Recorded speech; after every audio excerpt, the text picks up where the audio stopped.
Αγαπητοί φίλοι, σήμερα το θέμα της εκπομπής και πολύ βασικό θέμα για όλους σας είναι τα έξυπνα βήματα για να κάνετε εξοικονόμηση ενέργειας. Λοιπόν, έχουμε και σήμερα στην εκπομπή μας φιλοξενούμενο τον Νάσο τον Γραμματικόπουλο, τον ενεργειακό επιθεωρητή, και θα ήθελα, Νάσο, να ενημερώσουμε τους φίλους μας για το πώς θα πρέπει να κάνουμε τις έξυπνες εκείνες κινήσεις για να μην ανεβάζουμε τον λογαριασμό της ΔΕΗ. Καλησπέρα καταρχήν, καλησπέρα και σε όλους. Αυτό το οποίο εμείς θέλουμε να πάντα δίνουμε και προωθούμε είναι να μπορέσουμε να κάνουμε τα έξυπνα βήματα, έξυπνα τρίκ για να μπορέσουμε να εξοικονομήσουμε ενέργεια. Αυτό το οποίο λοιπόν πάντα κοιτάμε, ξεκινώντας από τη θέρμανση και την ψήξη στο σπίτι μας, είναι να μπορούμε να πούμε κάποια πράγματα. Σήμερα, τώρα που είμαστε στους καλοκαιρινούς, ακόμα στο τελείωμα των καλοκαιρινών μηνών, θα πρέπει να πούμε ότι πρέπει να κοιτάξουμε λίγο τα κλιματιστικά μας. Τα κλιματιστικά μας λοιπόν δεν πρέπει ποτέ να τα βάζουμε κάτω από 25 με 26 βαθμούς στην ψήξη. Εμείς, για να μπορέσουμε να εξοικονομήσουμε ενέργεια, αρκεί η θερμοκρασία αυτή για να εξοικονομήσουμε χρήματα από τον ηλεκτρισμό, αλλά και για να δώσουμε τη θερμοκρασία που χρειάζεται μέσα στο σπίτι και για να έχουμε τη θερμική άνεση που απαιτείται. Ένα βήμα είναι αυτό. Το δεύτερο βασικό βήμα είναι ότι θα πρέπει να ελέγχουμε πολύ συχνά τα φίλτρα, μια φορά του χρόνου τουλάχιστον πρέπει να γίνεται, μην σας πω και δύο, τα φίλτρα ή και να τα αλλάξουμε τα φίλτρα από τα κλιματιστικά. Αυτό επίσης δίνει ακόμα μεγαλύτερη δυνατότητα για εξοικονόμηση ενέργειας. Τρίτο βήμα είναι ότι τη διάρκεια του καλοκαιριού τα κλιματιστικά πρέπει να έχουν τον αέρα να το δίνουν προς τα ψηλά. Γιατί εμείς, ο ψυχρός αέρας, όπως γνωρίζουμε, είναι πιο ελαφρύ, είναι πιο βαρύς από τον θερμό αέρα, επομένως πέφτει. Τα στρώματα του ψυχρού αέρα πέφτουν κάτω στο δάπεδο, επομένως η περσίδα του κλιματιστικού πρέπει να κοιτάει πάντα ψηλά για να μπορέσει ο ψυχρός αέρας να κάνει ανακυκλοφορία μέσα στο σπίτι και να μην αισθανόμαστε την ψήξη κατευθείαν να έρχεται στο πρόσωπό μας. Αυτό είναι ένα πολύ βασικό κομμάτι.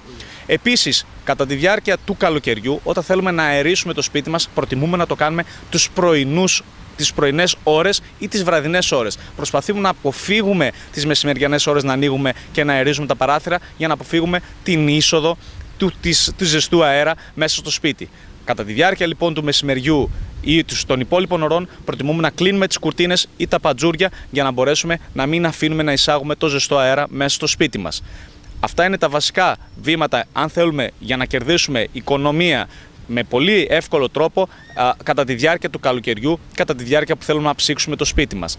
Από εκεί και πέρα υπάρχουν κάποια άλλα έξυπνα τρίκ, τα οποία μπορούμε να αναφέρουμε, όπως είναι να βάλουμε φυτά έξω από το σπίτι μας, τα οποία ακριβώς δροσίζουν, ή μπορούμε να βάλουμε και αναρριχόμενα φυτά στον τοίχο του σπιτιού μας, αν είμαστε σε μονοκατοικία, για να μπορέσουμε με αυτόν τον τρόπο να δώσουμε έναν αέρα πνοής κατά τη διάρκεια του βραδιού, γιατί όπως γνωρίζουμε δίνουν δροσισμό κατά τη διάρκεια της νύχτας τα φυτά αυτά και θα μπορέσουν να δροσίσουν το ίδιο μας στο σπίτι, αλλά και να μην επιτρέψουν την ηλιακή ακτινοβολία να θερμαίνουν ακόμα περισσότερο τους στίχους μας, οι οποίοι κατά τη διάρκεια της μέρας πυρακτώνονται, να το πούμε έτσι απλά, για να θερμάνουν και τον εσωτερικό χώρο. Στην εκπομπή μας φιλοξενούμε σήμερα τον Δήμαρχο Πανοράματος Χορτιάτη, Ιγνάτιο Καϊντεζίδη, για να μιλήσουμε για ένα πολύ σημαντικό θέμα που είναι η εγκατάσταση ηλιοθερμικών συστημάτων στη σκεπή του σύγχρονου κολυμβητηρίου του Πανοράματος. Καλησπέρα κύριε Καϊντεζίδη. Καλησπέρα και εσάς.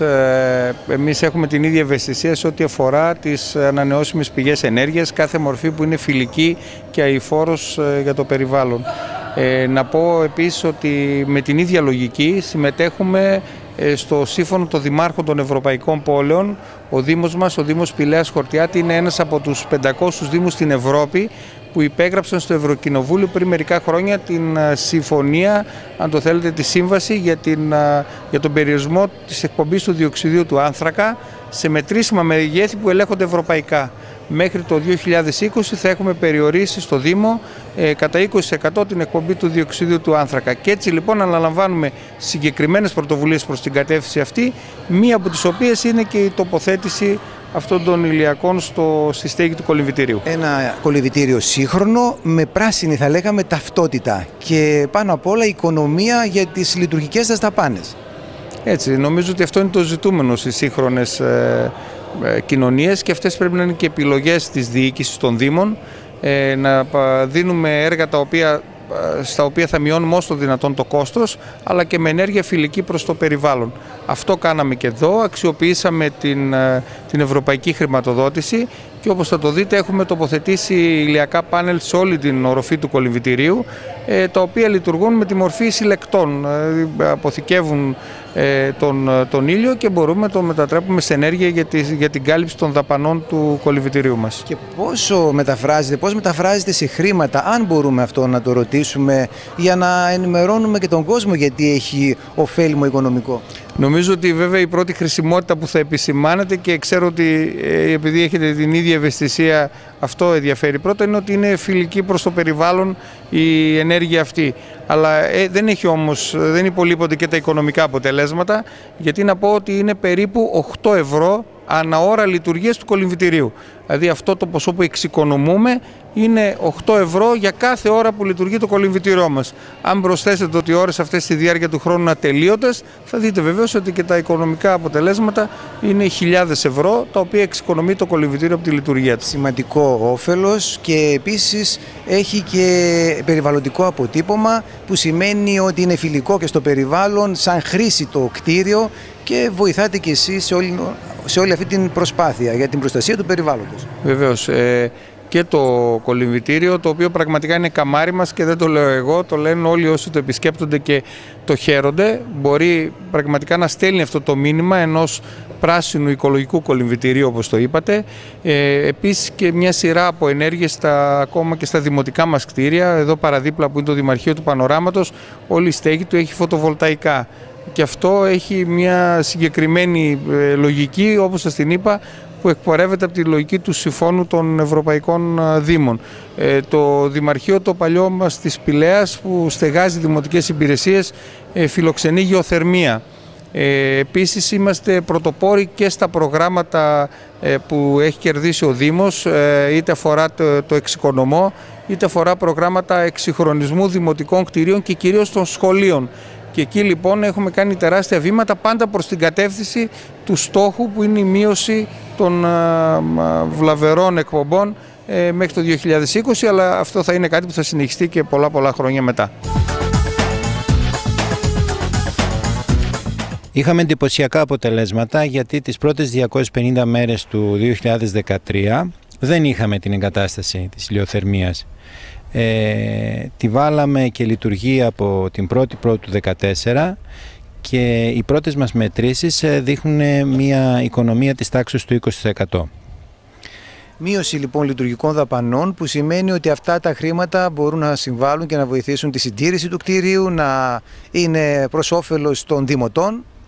Βεβαίως, διότι αυτό ουσιαστικά μεταφράζεται στις 20 με 25.000 ευρώ το χρόνο, που είναι ένα ποσό καθόλου ευκαταφρόνητο, το οποίο μπορεί να εξοικονομηθεί και να δαπανηθεί, αν θέλετε, σε πιο επικοδομητικά δημοτικά προγράμματα.